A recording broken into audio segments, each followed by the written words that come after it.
ladies. Claire Lussman here, Business Mentor, and welcome to our weekly training series on the 30 Essential Success Habits for a Six-Figure and Beyond Business. So let's go ahead and dive into the very next success habit, which is the third success habit. And this is to know your true monthly money goal.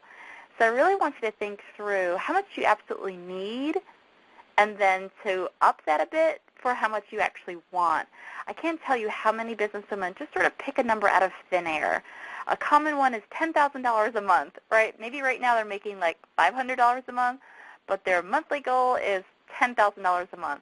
Now that is definitely just pulled out of thin air. I mean, the number sounds good, maybe it's a popular number, but I want you to give some thought to your personal true monthly money goal.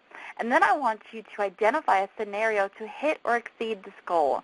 So this is important for everybody. I always encourage my clients to do this as part of their yearly planning process. So as they're planning out a new year, so when you're planning out 2014, I would want you to relook at this and to say, okay, for this upcoming year, for 2014, what's my new true monthly money goal? Has it changed at all? And then how can I hit or exceed that number in 2014? So there's a couple of things that go into this formula. First, it's number one is to figure out how much do you need a month. I mean, this is just peace of mind. This is so your bills are going to be covered. This is so you don't wake up in the middle of the night, you know, with those 3 a.m. sweats, being like, oh my gosh, how am I going to do this? How am I going to pay the bills? So in order to do that, first of all, I do want to note, these numbers don't need to be perfect, okay? They don't need to be perfect. I'm not expecting you to be a CPA. Let's just get a general idea. So first of all, how much do you need a month just to cover your monthly living expenses for your family?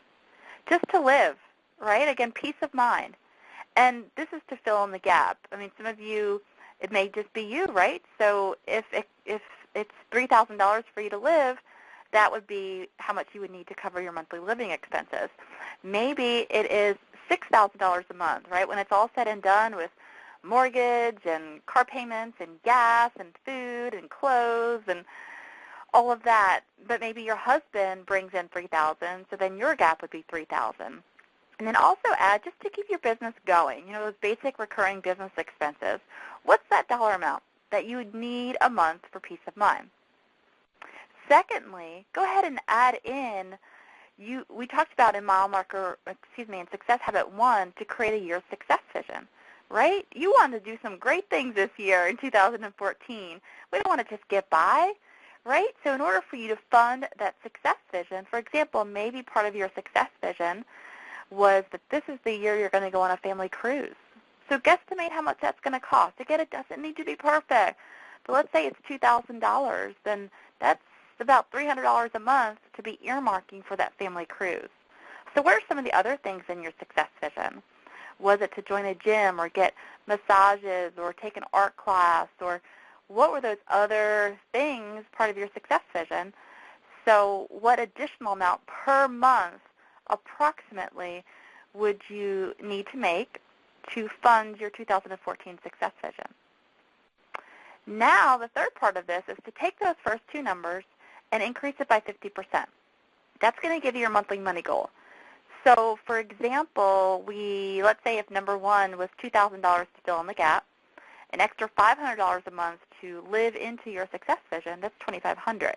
So if you multiply that by 50% by 1.5, that gives you $3,750. So you want to cushion in, of course, taxes.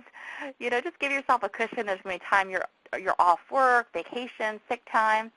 So $3,750 a month. Then lastly, just do a gut check. Take a look at that number. How do you feel about that number? Does that feel good? Does that truly feel like your goal? If not, make an adjustment. You may be like, oh, there's just something about $5,000. $5,000 feels right. Well, then that's your monthly money goal, $5,000, and then grow into that number.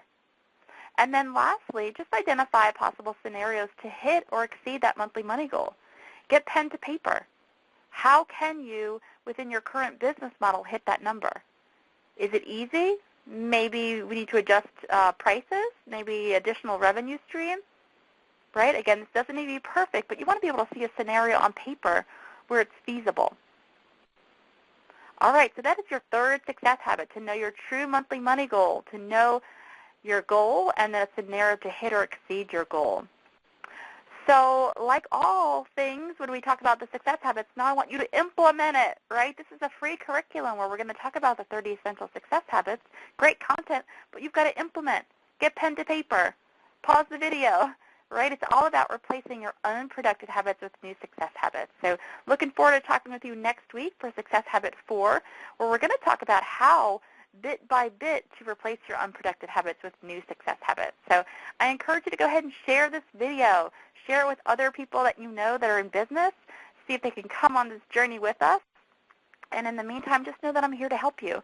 Check out my website if you haven't visited it for a while, claireluffman.com. Again, I'm here to serve you as the businesswoman, as a business mentor, and I have the best job ever. Ladies, I will talk with you soon. I'm cheering you on. Bye.